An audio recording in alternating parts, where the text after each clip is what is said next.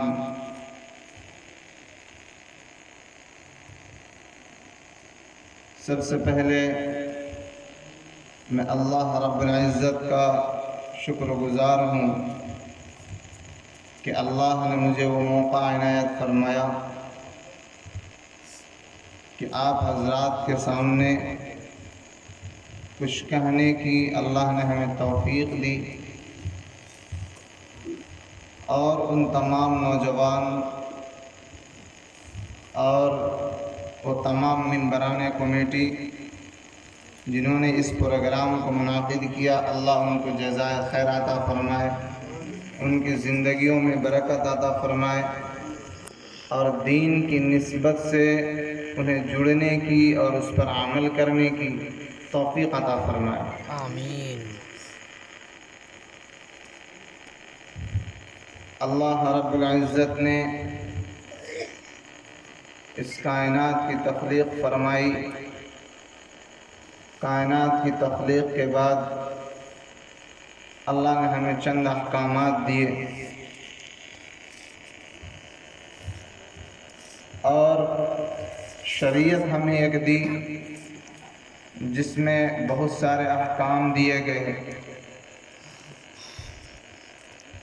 اس میں بہت سے احکام وہ ہیں جن کے کرنے کا حکم دیا گیا، بہت سے احکام وہ ہیں جن کا ہمیں نہ کرنے کا حکم دیا گیا۔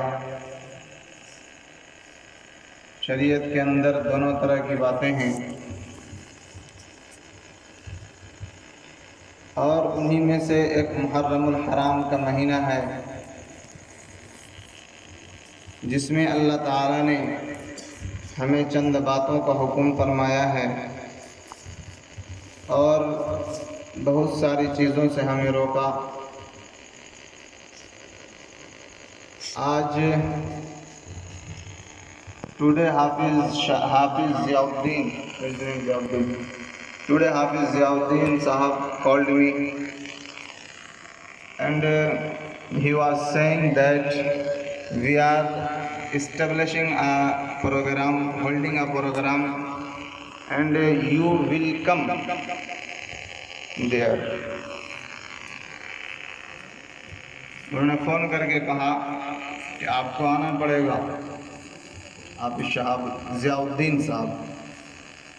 ہم نے کہا کہ آپ کا پروگرام کس موضوع کی مناسبت سے ہے، آپ کے پروگرام کا مناسبت کیا ہے، کس تعلق سے پروگرام کروا رہے ہیں؟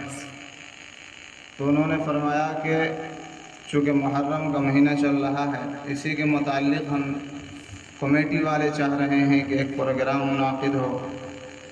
ہم نے ان سے گزارش کی، you are too late because 10th Muharram al-Haram I mean Ashura has gone، گزر چکا ہے۔ آپ کو اگر کرانا تھا تو پہلے کراتے، اس سے زیادہ فائدہ ہوتا لوگوں کو۔ تو انہوں نے کہا کہ آئندہ کے لیے تاکہ لوگوں کو سبق ملے۔ ہم نے کہا اچھی بات ہے، آئندہ کے لیے بات ہونی چاہیے۔ تو میں یہ عرض کر رہا تھا، اللہ تعالیٰ نے ہمیں بہت سارے احکامات دیے، اور ان احکامات میں سے بہت سے حکموں کو ہمیں کرنے کا حکم دیا گیا، بہت سے احکامات کو ہمیں نہ کرنے کا حکم دیا گیا۔ لیکن ایک انسان، ایک بندہ جن کو اللہ نے احکامات دیے، اور ایک اللہ کی دوسری تمام مخلوقات جن کو اللہ نے حکم دے رکھا ہے۔ دنیا کی تمام مخلوقات کو ہم ایک طرف رکھتے ہیں، انسان کو ہم دوسری طرف رکھتے ہیں۔ انسان بھی اللہ کی مخلوق، انسان کے علاوہ دوسری تمام چیزیں اللہ کے علاوہ جو بھی ہیں وہ اللہ کی مخلوق۔ مخلوق کے معنی ہوتے ہیں جسے بنایا جائے۔ اللہ نے تمام چیزوں کو بنایا، Allah created the all things. اللہ نے تمام چیزیں بنائی. اس میں اللہ نے ہمیں بنایا, آپ کو بنایا, یعنی ایک انسان بنایا. دوسری طرف تمام مخلوقات بنایا. دونوں مخلوق میں کیا فرق ہے؟ اور اللہ نے انسان کے علاوہ جو دنیا میں اتنی مخلوقات بنائی ہے, ان مخلوقات کا کیا کام ہے؟ اللہ نے کیوں اسے بنایا؟ Why did Allah create? اگر آپ غور کریں گے, حدیث ایک ملتی ہے آپ صلی اللہ علیہ وسلم کی, ان الدنیا خلقت لکم وانکم خلقتم للآخرہ, کہ اے لوگو ان الدنیا خلقت لکم, کہ دنیا کو ہم نے تمہارے لیے بنایا. I created the world for you. وَإِنَّكُمْ خُلِقْتُمْ لِلْآخِرَةِ, اور ہم نے تمہیں آخرت کے لیے بنایا. یعنی کہ دنیا کی جتنی تمام چیزیں ہیں اللہ نے یہ سب انسان کے فائدے کے لیے بنایا. پھر انسان کو کس لیے بنایا؟ انسان کو اللہ نے اپنی عبادت کے لیے.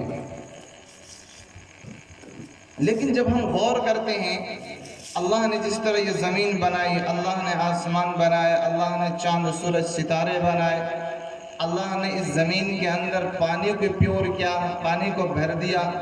پھر اللہ رب العزت نے انسانوں کی زندگی کے لیے, انسانوں کی معاش کے لیے, انہیں کھانے پینے کے لیے روزی عطا فرمائی, اور تمام چیزیں اللہ نے دی.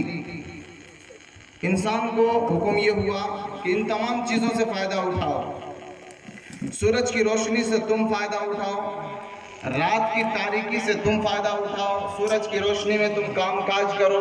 اس سورج کے ذریعے سے تمہیں بہت ساری چیزیں حاصل ہوتی ہیں, روشنی حاصل ہوتی ہے, اس کے ذریعے سے تمہارے غلے جات نکلتے ہیں. اگر دھوپ نہ نکلے, ہمارے غلے نہ ہو, پھر اللہ نے بارش برسائی. بارش کو بھی حکم دیا انسانوں کے فائدے کے لیے. ہمارے سروں کے اوپر اللہ نے آسمان ایک چھت کی طرح بنایا, اور اس کا بھی فائدہ انسانوں کے لیے. اللہ نے ہمارے لیے زمین بچھا دی, اور یہ سب انسانوں کے لیے. اللہ تعالیٰ نے اس آسمان کے اندر چاند کو بھی رکھا, رات کی تاریکی کو ختم کرنے کے لیے اللہ نے اس آسمان کو ستاروں سے سجایا. یہ انسانوں کے فائدے کے لیے یہ تمام کی تمام چیزیں اللہ تعالیٰ نے انسانوں کے فائدے کے لیے بنائی. اور انسان کو کس کے لیے پیدا فرمایا؟ اللہ نے فرمایا فور می, میں نے تمہیں اپنے لیے پیدا کیا ہے, میری عبادت کے لیے تمہیں پیدا کیا. میں نے تمہیں جو مقصد تھا پیدا کرنے کا وہ یہ تھا کہ جب میں تمہیں دنیا کے اندر بھیج دوں تو دنیا کے اندر جا کر کے تم میری عبادت کرو گے, میری فرما برداری کرو گے, میرے نبی پاک صلی اللہ علیہ وسلم کے فرمودات کے مطابق تم زندگی گزارو گے. ہم تمہیں قرآن دیں گے, اس قرآن کے مطابق تم زندگی گزارو گے. اور انسانوں, تم تو اتنے چھوٹے ہو, تم تو بہت معمولی سے ہو, تمہاری حیثیت کوئی نہیں. ذرا غور تو کر اپنے اندر, تو کس چیز سے بنا ہے؟ ہم نے ان تمام مخلوقات کو حکم دیا. ایک طرف ہم نے تمہیں حکم دیا, یہ تمام مخلوقات اپنے وقت پر سارے کام کر رہی ہیں, لیکن ایک مخلوق تم ہو. ہم نے تمہیں حکم دیا, تم اپنے کردار کے اندر, تم اپنے مقصد کے اندر کتنا لگے ہوئے ہو, تم کتنا عمل کر رہے ہو. ہم نے سورج کو حکم دیا کہ تمہیں ہر روز صبح کو نکلنا ہے, شام کو ڈوب جانا ہے. اس بیچ انسان تجھ سے فائدہ اٹھائیں گے. ایک سیکنڈ کی دیر ہوئی بغیر سورج ہر روز نکلتا ہے, ہر روز وقت پہ ڈوبتا ہے. چاند ہر روز رات کی تاریکی میں نکلتا ہے, ہر روز ڈوبتا ہے. ہمارے لیے ستارے آسمانوں پر جھلملاتے ہیں. اللہ نے آسمان سے بارش کو ہمارے فائدے کے لیے پیدا فرمایا. بارش کو حکم ہوا زمین کے اندر اسٹور ہو جا, انسانوں کے نیڈ کے مطابق, ان کی ضرورت کے مطابق, جب اسے ضرورت ہو یہ تمہیں نکالیں گے اور استعمال کریں گے انسانوں کے فائدے کے لیے. آپ غور کریں, اللہ نے یہ ساری کائنات بنائی, اللہ نے اس کائنات کی تخلیق فرمائی, اس کائنات ارضی کو سجایا, اللہ تعالیٰ نے اس یونیورس کو بنایا. آپ کو معلوم ہونا چاہیے کہ اللہ نے صرف سورج نہیں بنائے, بلکہ اس جیسے ہزاروں لاکھوں پلینٹ اللہ نے بنائے ہیں. اللہ تعالیٰ نے سن کو بنایا, اللہ نے مون کو بنایا, اللہ نے مرکری بنائی, اللہ نے وینس بنائی, اللہ نے جوپیٹر بنایا, اللہ نے سیٹرن بنایا, اللہ نے پلوٹو بنائے، یہ تمام کی تمام چیزیں انسانوں کے فائدے کے لیے پیدا کی۔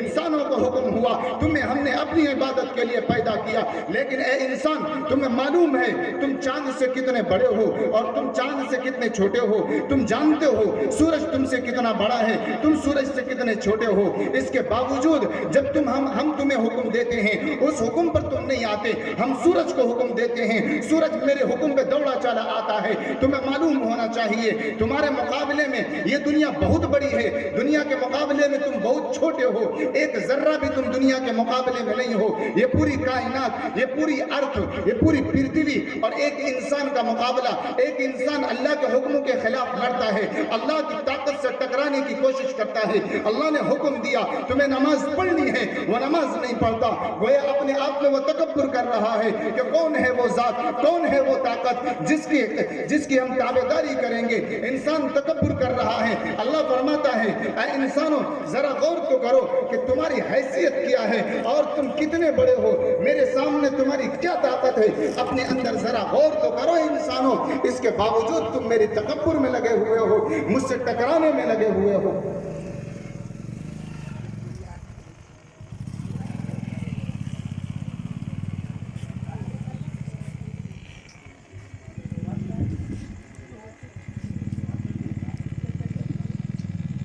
میں آواز کس طرح آتا ہوں، آواز کھول دیں اس کو۔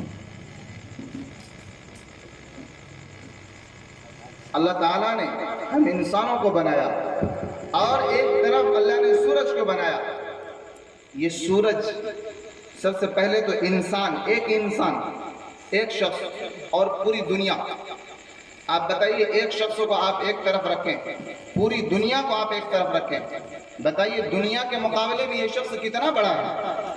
دنیا سے مراد پرتھوی جو ہمارا ارتھ ہے، جو ہماری زمین ہے، اس زمین کے اندر بھی اللہ تعالیٰ نے ہمارے لیے 71% پانی رکھا، 29% ہمارے لیے خشکی رکھی۔ اگر ہم بات صرف خشکی کی کرتے ہیں تو دنیا کی جتنی زمینیں، ان زمینوں کو ایک طرف، ایک انسان کو ایک طرف، کتنا بڑا انسان ہے یہ؟ ایسا جیسے ایک ریت کا میدان ہے اور اس میں ایک بالو جتنا بڑا ہے، اس میدان کے مقابلے میں ایک انسان اتنا ہی بڑا ہے پوری پرتھوی کے مقابلے میں۔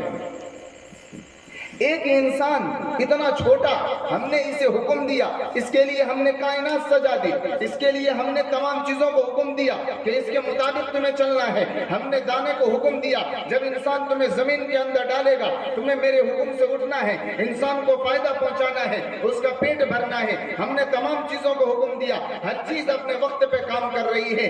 انسان میرے حکم سے مکر رہا ہے، انسان میرے حکم کے مطابق عمل نہیں کر رہا، تو اللہ تعالیٰ سمجھاتے ہیں تم دنیا کے مقابلے میں کتنے بڑے ہو، کچھ بھی نہیں ہو۔ اگر یہ کہا جائے ایک ریت کے برابر ہو، صرف تم ریت کے ایک دانے، بالو کے ایک دانے کے برابر ہو، تو یہ بھی زیادہ ہو جائے گا۔ پھر اللہ فرماتے ہیں، اور سائنسدانوں کی تحقیق ہے کہ یہ دنیا سے، اس پرتھوی سے یہ سورج کتنا بڑا ہے۔ چونکہ ہم پرتھوی پہ رہتے ہیں، ہم سورج کو یہاں سے دیکھ رہے ہوتے ہیں، معلوم ہوتا ہے کہ سورج ایک کٹورے جیسا یا ایک پلیٹ جیسا ہے جو اتنا چھوٹا سا ہے، لیکن معلوم نہیں آپ کو کہ اس پرتھوی کے مقابلے میں، اس ارتھ کے مقابلے میں سورج کی لمبائی چوڑائی جو ہے یہ 13 لاکھ گنا بڑا ہے، یعنی اس زمین سے سورج 13 لاکھ گنا بڑا ہے۔ اب آپ اندازہ لگائیے یہ سورج کتنا بڑا۔ پھر اللہ تعالیٰ نے اس سورج سے بھی بڑا پلینٹ تیار کیا، پھر اس سورج سے بھی بڑا اللہ نے اسٹار تیار کیا، یووا اسکوٹی اسٹار اس سے بڑا، اتنا بڑا کہ سائنسداں آج تک تحقیق نہیں کر پائے کہ کتنے لائٹ ایئرس لگ جائیں گے اس کو پار کرنے میں، اور کون سی راکٹ ایسی ایجاد کی جائے جو یووا اسکوٹی اسٹار کو پار کر جائے۔ لیکن اس سے بھی بڑا یہ تمام کی تمام چیزیں اللہ نے بنائی ہے۔ یہ ایک آسمان کے نیچے ہے، اللہ نے اتنا بڑا مخلوق، اتنے بڑے مخلوقات بنا دیے۔ اللہ نے اس چاند کو بنایا، یہ جو چاند رات میں نکلتا ہے جسے ہم دیکھتے ہیں، اللہ تعالیٰ نے اس زمین کا 1/4 بنایا ہے اسے، یعنی کہ 1/4 حصہ۔ ہاں سورج تو دنیا کے مقابلے میں، اس زمین کے مقابلے میں 13 لاکھ گنا بڑا ہے۔ ہے، لیکن چاند اس زمین کے مقابلے میں 1/4 حصے کے برابر ہے۔ چاند بہت چھوٹا ہے، چاند ہم سے بہت نزدیک بھی ہے، 4 لاکھ کلومیٹر کے قریب۔ سورج ہم سے 15 کروڑ کلومیٹر کے قریب ہے۔ میں یہ عرض کر رہا ہوں، اللہ تعالیٰ نے اس پوری کائنات کو بنایا، ہر چیز کو حکم دیا، پھر انسانوں کو حکم دیا، اے انسانوں ہم نے تمہیں اپنی عبادت کے لیے پیدا کیا، وما خلقت الجن والانس الا لیعبدون۔ ہم نے تمہیں اہنسا کا درس دیا، ہم نے تمہیں ستیم کا درس دیا، ہم نے تمہیں سچ بولنے کا درس دیا، ہم نے تمہیں ظلم نہ کرنے کا درس دیا، ہم نے تمہیں یہ حکم دیا لوگوں کے ساتھ اچھے اخلاق سے پیش آؤ گے، ہم نے تمہیں حکم دیا، ہم نے تمہیں حکم دیا اہنسا ستیم کا، ہم نے تمہیں حکم دیا اچھے راستے پر چلنے کا، ہم نے تمہیں حکم دیا لوگوں کے ساتھ بھلائی کا معاملہ کرنے کا، ہم نے تمہیں حکم دیا اپنے ماں باپ کے ساتھ بھلائی کرنے کا، ہم نے تمہیں حکم دیا نماز قائم کرنے کا، ہم نے تمہیں حکم دیا زکات ادا کرنے کا، ہم نے تمہیں حکم دیا روزہ رکھنے کا، ہم نے تمہیں حکم دیا حج ادا کرنے کا۔ لیکن اے انسانوں بتا تو صحیح تو نے میرے حکموں کے اوپر کس طرح سے عمل کیا؟ یہ پوری کائنات ایک طرف اور تم ذرہ بھی نہیں ہو، اگر میری طاقت کا مقابلہ کرو، میری طاقت کو تم ایک طرف رکھو تو یہ جتنے بھی بڑے بڑے پلینٹ تمہیں دکھتے ہیں، یہ جتنے بھی بڑی مخلوقات ہیں، یہ صرف ایک آسمان کے نیچے ہیں، اس کے علاوہ 7 آسمان ہیں، وہ کتنے بڑے ہوں گے، ان میں سے کوئی بھی میرے حکم کی خلاف ورزی ذرہ برابر نہیں کرتی۔ اے انسان تم کتنے تکبر والے ہو، تمہارے اندر کیا چیز ہے، تم کس خمیر سے بنے ہوئے ہو، اپنی پیدائش میں تو غور کرو، تم کس چیز سے پیدا ہوئے ہو، اپنے پیدا ہونے کے بعد تو غور کرو، تم ہر روز کھانے میں اللہ کے محتاج ہو، کھانے کے بعد اسے نکالنے میں اللہ کے محتاج ہو، تم چلنے پھرنے میں اللہ کے محتاج ہو، تم بولنے میں اللہ کے محتاج ہو، تم دوسروں سے بات کرنے میں، دوسروں کے ساتھ تم رہائش اختیار کرنے میں اللہ کے محتاج ہو۔ اللہ تمہارا محتاج نہیں ہے، اللہ جب چاہے تمہیں نہیں پوری دنیا کو 2 منٹ کے اندر ختم کر دے، اور اس کے لیے اللہ کو کوئی بڑا کام نہیں کرنا، اللہ کو صرف ہوا کو حکم دے دے، اے ہوا تمہیں 2 منٹ کے لیے پوری دنیا کے اندر تھم جانا ہے، پوری دنیا ہلاک و برباد ہو جائے گی۔ تم کیا سمجھتے ہو اللہ کی طاقت کو؟ ایک طرف اللہ ہمیں حکم دیتا ہے نماز قائم کرنے کا، ایک طرف اللہ ہمیں حکم دیتا ہے اللہ commands us to prayer salah, Allah commands us to establish prayer, Allah commands us to give zakat, Allah commands us keep salah, keep fast, روزہ رکھنے کا، حج کرنے کا، زکات دینے کا، لیکن ہم اپنے اوپر کتنا عمل کر رہے ہیں یہ ہمیں اپنے اندر غور کرنا چاہیے۔ انہی میں سے اللہ تعالیٰ کا ایک حکم محرم الحرام کے اندر بھی آتا ہے۔ اللہ تعالیٰ نے محرم کے اندر ہمیں حکم دیا کہ اس مہینے کے اندر تمہیں جو کام کرنا ہے وہ کام یہ کرنا ہے کہ 9، 10 یا 10 سے 11 کو روزے رکھنے ہیں۔ 10 سے 11 آپ نے اپنے امام حضرات سے سنا ہوگا کہ 9، 10 یا 10 سے 11 کو روزہ رکھنے کا تمہیں حکم دیا گیا یوم عاشورہ کا۔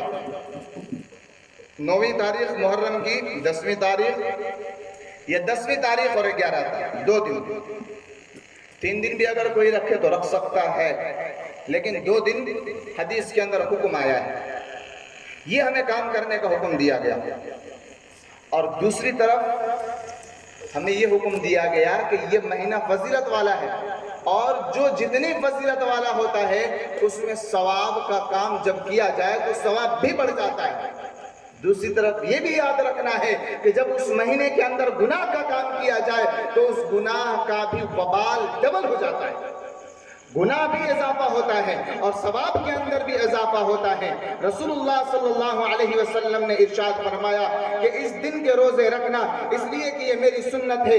ابتدائی اسلام میں جب رمضان کے روزے فرض نہیں ہوئے تھے تو یہی 2 روزے فرض تھے، یوم عاشورہ کا روزہ فرض تھا، لیکن جب رمضان کے روزے فرض ہوئے تو یوم عاشورہ کا روزے کو اللہ تعالیٰ نے نفل کر دیا۔ رسول اللہ نے حکم دیا جو چاہے رکھ سکتا ہے، جو چاہے نہ رکھے، لہٰذا اگر کوئی رکھا تو بہت اچھا کیا، نہ رکھا تو گناہگار نہیں ہوا۔ لیکن جس کام سے ہمیں منع کیا گیا وہ کام اسلام کے اندر حضرت حسین رضی اللہ تعالیٰ عنہ سے متعلق ہے۔ آپ رضی اللہ تعالیٰ عنہ کی جو شہادت ہوئی ہے وہ 10 محرم الحرام کو ہوئی ہے۔ ہر شخص اس بات کو جانتا ہے کہ اپنے خاندان کو انہوں نے کس طرح سے قربان کیا تھا، اپنے گھر والوں کو کس طرح سے قربان کیا تھا، اپنے اہل و عیال کو انہوں نے کس